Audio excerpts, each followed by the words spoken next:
Acidity, heart burn లేదా gas problem అంటేనే చాలామంది ఫార్మసీకెళ్ళి ఫార్మసిస్ట్ దగ్గర నుంచి నాకు ఛాతీలో మంటుంటుంది ఏంటని కొన్ని టాబ్లెట్స్ ఎస్ఓఎస్ మెడికేషన్స్ అంటేనే వేసుకుంటున్నారు. దాన్ని ఏమంటారు గ్యాస్ గోలింటే వేసుకుంటుంటారు. లేదా కొందరు ఈనో తాగుతుంటారు. కొందరు సోడా తాగుతుంటారు. కొందరు జెలుసిల్, యాంటాసిడ్స్ ఇవి రోజు వాడే అలవాట్లుంటాయి. తాత్కాలికంగా ఏమంటారు టెంపరరీ రిలీఫ్ ఇస్తాయే తప్ప మీకు డిజీజ్ తెలుసుకోకుండా ఇవి వాడారంటేనే మీకు ఆ జబ్బు అనేది ముదరొచ్చు. తర్వాత ట్రీట్మెంట్ కూడా కష్టం కావచ్చు.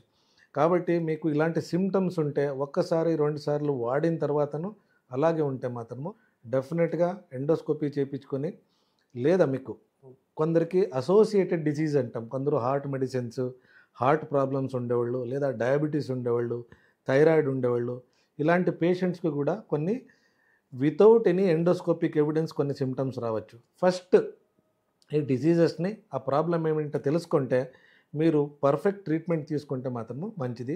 ఓవర్ ద కౌంటర్ మెడికేషన్స్ దానివల్ల క్రానిక్ యూసేజ్ వల్ల డ్యామేజెస్ జరుగుతాయి కాబట్టి వాడటం మంచిది కాదు.